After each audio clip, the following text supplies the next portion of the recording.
Chapter 13.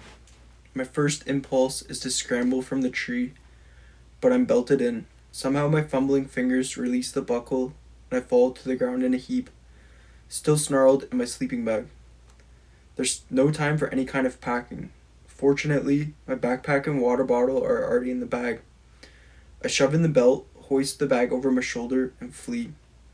The world has transformed to flame and smoke. Burning branches crack from trees and fall in showers of sparks at my feet.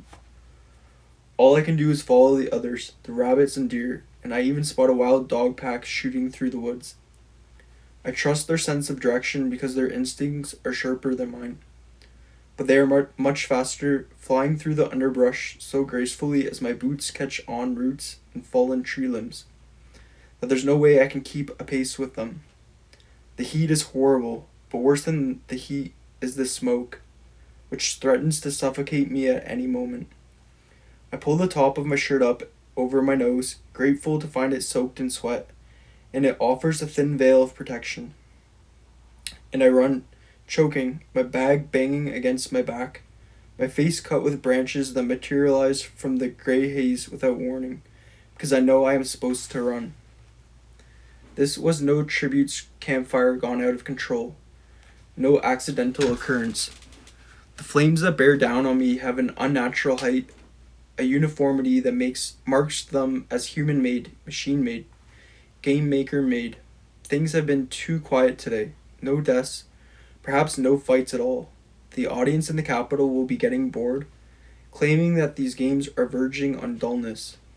This is the one thing the games must not do. It's not hard to follow the game maker's motivation.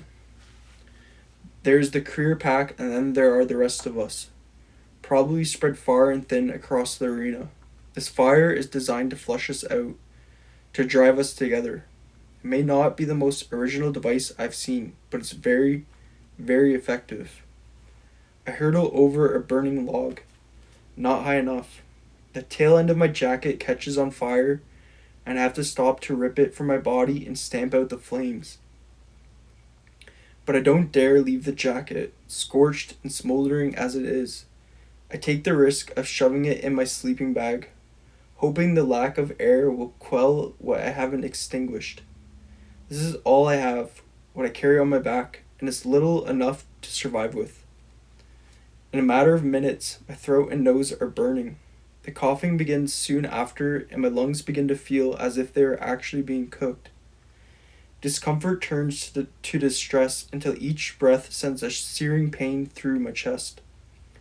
I manage to take cover under a stone outcropping just as the vomiting begins, and I lose my meager supper and whatever water has remained in my stomach. Crouching on my hands and knees, I retch until there's nothing left to come up. I know I need to keep moving, but I'm trembling and lightheaded now, gasping for air. I allow myself about a spoonful of water to rinse my mouth and spit, then take a few swallows from my bottle. You get 1 minute, I tell myself. 1 minute to rest. I take the time to reorder my supplies, wad up the sleeping bag, and messily stuff everything into the backpack. My minute's up. I know it's time to move on, but the smoke has clouded my thoughts. The swift-footed animals that were my compass have left me behind. I know I haven't been in this part of the woods before. There were no sizable rocks like the one I'm sheltering against on my earlier travels. Where are the game makers driving me? Back to the lake? To a whole new terrain filled with new dangers? I had just found a few hours of peace at the pond when this attack began. Would there be any way I could travel parallel to the fire and work my way back there to a source of water at least? The wall of fire must have an end, and it won't burn indefinitely. Not because the game makers couldn't keep it fueled, but because, again, that would invite accusations of boredom from the audience. If I could get back behind the fire line, I could avoid meeting up with the careers. I've just decided to try and loop back around, although it will require miles of travel away from the inferno, and then a very circuitous route back. When the first fireball blasts into the rock about 2 feet from my head, I spring out from under my ledge, energized by renewed fear. The game has taken a twist. The fire was just to get us moving. Now the audience will get to see some real fun. When I hear the next hiss, I flatten on the ground, not not taking time to look. The fireball hits a tree off to my left, engulfing it in flames. To remain still is death. I'm barely on my feet before the third ball hits the ground where I was lying, sending a pillar of fire up behind me. Time loses meaning now as I frantically try to dodge the attacks. I can't see where they're being launched from, but it's not a hovercraft. The angles are not extreme enough. Probably this whole segment of the woods has been armed with precision launchers that are concealed in trees or rocks. Somewhere, in a cool and spotless room, a game maker sits at a set of controls, fingers on the triggers that could end my life in a second. All that is needed is a direct hit. Whatever vague plan I had conceived regarding returning to my pond is wiped from my mind as I zigzag and dive and leap to avoid the fireballs. Each one is only the size of an apple, but packs tremendous power on contact. Every sense I have goes into overdrive as the need to survive takes over. There's no time to judge if a move is the correct one. When there's a hiss, I act or die. Something keeps me from moving forward, though. A lifetime of watching the Hunger Games lets me know that certain areas of the arena are rigged for certain attacks. And that if I can just get away from this section, I might be able to move out of reach of the launchers. Might also then fall straight into a pit of vipers, but I can't worry about that now.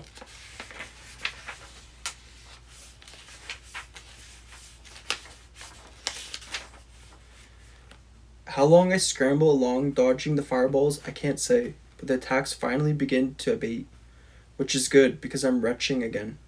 This time it's an acidic substance that scalds my throat and makes its way into my nose as well.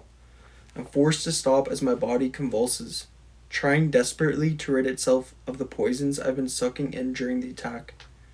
I wait for the next hiss, the next signal to bolt. It doesn't come. The force of the retching has squeezed tears out of my stinging eyes. My clothes are drenched in sweat. Somehow, through the smoke and vomit, I pick up the scent of singed hair. My hand fumbles to my braid and finds a fireball has seared off at least 6 inches of it. Strands of blackened hair crumble in my fingers. I stare at them, fascinated by the transformation, when the hissing registers. My muscles react, not fast enough this time. The fireball crashes into the ground at my side, but not before it skids across my right calf. Seeing my pants leg on fire sends me over the edge. I twist and scuttle backward on my hands and feet, shrieking, trying to remove myself from the horror. When I finally regain enough sense, I roll the leg back and forth on the ground, which stifles the worst of it. But then, without thinking, I rip away the remaining fabric with my bare hands. I sit on the ground a few yards from the blaze set off by the fireball. My calf is screaming, my hands covered in red welts. I'm shaking too hard to move. If the game makers want to finish me off, now is the time. I hear Cinna's voice, carrying images of rich fabric and sparkling gems. Katniss, the girl who was on fire. What a good laugh the game makers must be having over that one. Perhaps Cinna's beautiful costumes have even brought on this particular torture for me. I know he couldn't have foreseen this, must be hurting for me, because, in fact, I believe he cares about me. But all in all, maybe showing up stark naked in that chariot would have been safer for me. The attack is now over. The game makers don't want me dead. Not yet, anyway. Everyone knows they could destroy us all within seconds of the opening gong. The real sport of the Hunger Games is watching the tributes kill one another. Every so often, they do kill a tribute just to remind the players they can, but mostly, they manipulate us into confronting one another face to face. Which means, if I am no longer being fired at, there's at least one other tribute close at hand. I would drag myself into a tree and take cover now if I could, but the smoke is still thick enough to kill me. I make myself stand and begin to limp away from the wall of flames that lights up the sky. It does not seem to be pursuing me any longer, except with its stinking black clouds. Another light, daylight, begins to softly emerge. Swirls of smoke catch the sunbeams. My visibility is poor. I can see maybe 15 yards in any direction. A tribute could easily be concealed from me here.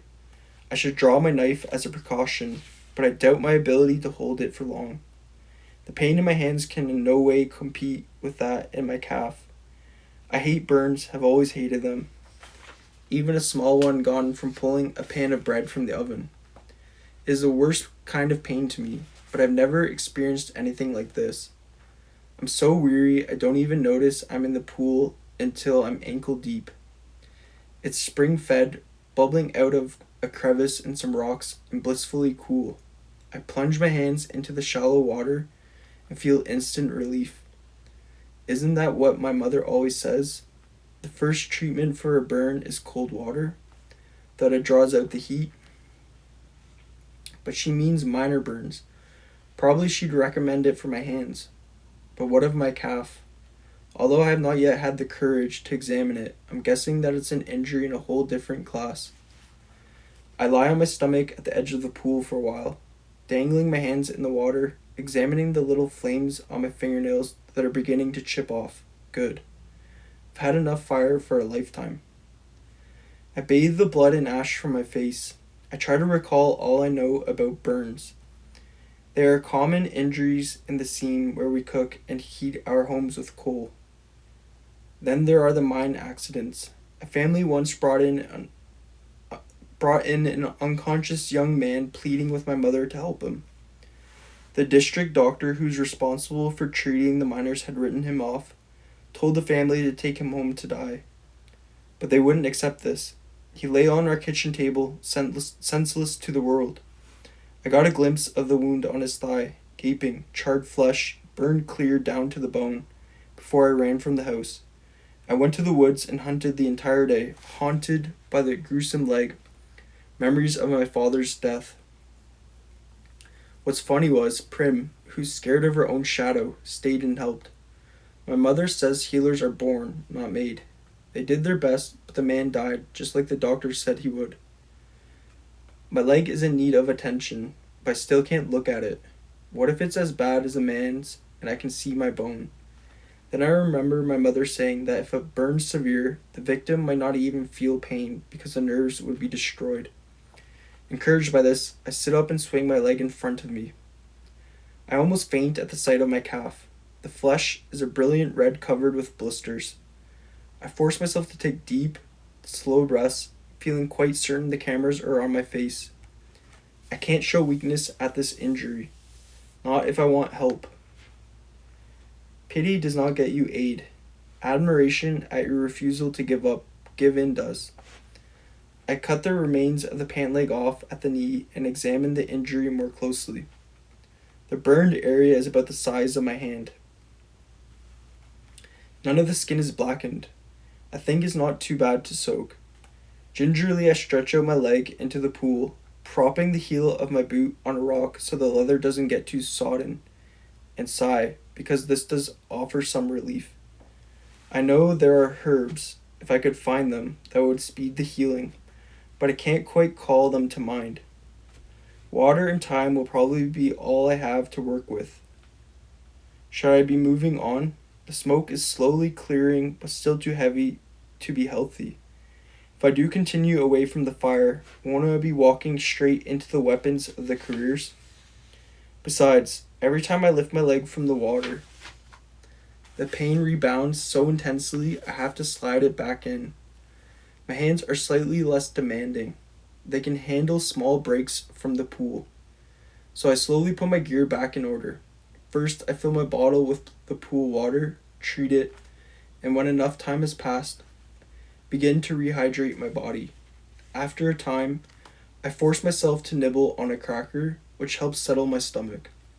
I roll up my sleeping bag. Except for a few black marks, it's relatively unscathed. My jacket's another matter. Stinking and scorched, at least a foot of the back beyond repair. I cut off the damaged area, leaving me with a garment that comes just to the bottom of my ribs. But the hood's intact and it's far better than nothing. Despite the pain, drowsiness begins to take over. I take to a tree and try to rest, except I'd be too easy to spot. Besides, abandoning my pool seems impossible. I neatly arrange my supplies, even settle my pack on my shoulders, but I can't seem to leave. I spot some water plants with edible roots and make a small meal with my last piece of rabbit. Sip water. Watch the sun make its slow arc across the sky. Where would I go anyway that is any safer than here?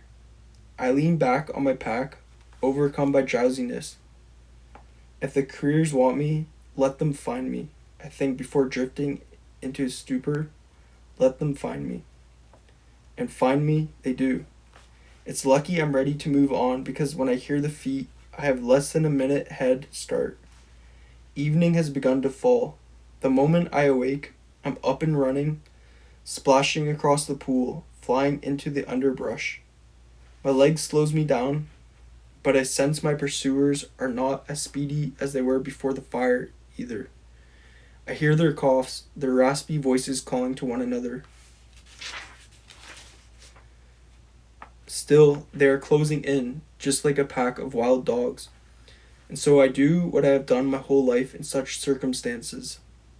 I pick a high tree and begin to climb. If running hurt, climbing is agonizing because it requires not only exertion but direct contact of my hands on the tree bark. I'm fast, though, and by the time they've reached the base of my trunk, I'm 20 feet up. For a moment, we stop and survey one another. I hope they can't hear the pounding of my heart. This could be it, I think.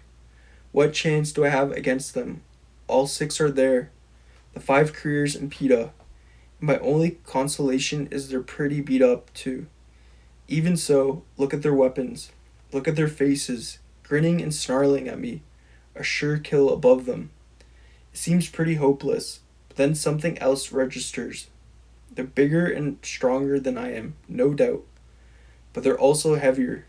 There's a reason it's me and not Gale who ventures up to pluck the highest fruit, or rob the most remote bird nests.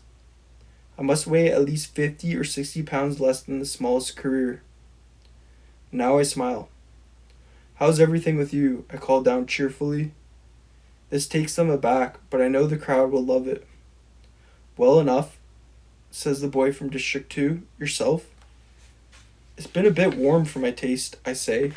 I can almost hear the laughter from the Capitol. The air's better up here. Why don't you come on up? Think I will, says the same boy. Here, take this, Cato, says the girl from District 1, and she offers him the silver bow and sheath of arrows. My bow, my arrows. Just the sight of them makes me so angry I want to scream. At myself, at that traitor PETA for distracting me from having them. I try to make eye contact with him now, but he seems to be intentionally avoiding my gaze as he polishes his knife with the edge of his shirt. No, says Cato, pushing away the bow. I'll do better with my sword. I can see the weapon, a short, heavy blade at his belt. I give Cato time to hoist himself into the tree before I begin to climb again. Gale always says I remind him of a squirrel the way I can scurry up even the slenderest limbs. Part of it's my weight, but part of it's practice. You have to know where to place your hands and feet. I'm another 30 feet in the air when I hear the crack and look down to see Cato flailing as he and a branch go down. He hits the ground hard, and I'm hoping he possibly broke his neck when he gets back to his feet, swearing like a fiend. The girl with the arrows, Glimmer, I hear someone call her. Ugh, the names the people in District 1 give their children are so ridiculous. Anyway, Glimmer scales the tree until the branches begin to crack under her feet, and then has the good sense to stop. I'm at least 80 feet high now. She tries to shoot me, and it's immediately evident that she's incompetent with a bow. One of the arrows gets lodged in the tree near me, though, and I'm able to seize it. I wave it teasingly above her head, as if this was the sole purpose of retrieving it, when actually I mean to use it if I ever get the chance. I could kill them, every one of them, if those silver weapons were in my hands. The careers regroup on the ground, and I can hear them growling conspiratorially among themselves, furious I have made them look foolish. But twilight has arrived,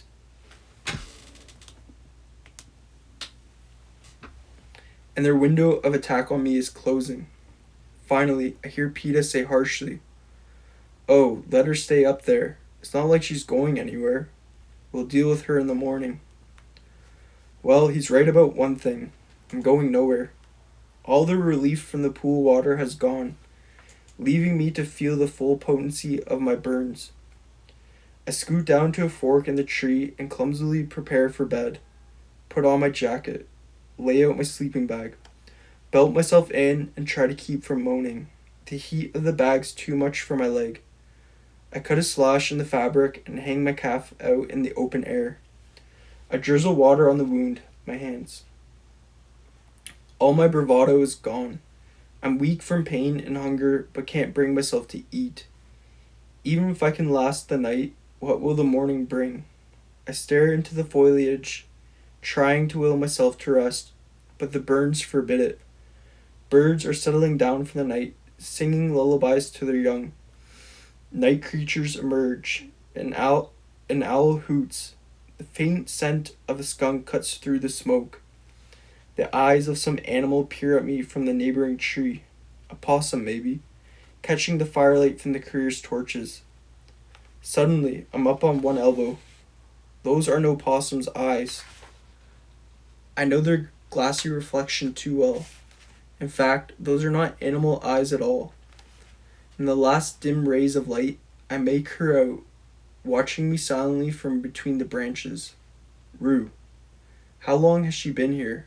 The whole time, probably. Still and unobserved as the action unfolded beneath her. Perhaps she headed up her tree shortly before I did, hearing the pack was so close. For a while we hold each other's gaze. Then, without even rustling a leaf, her little hand slides into the open and points to something above my head.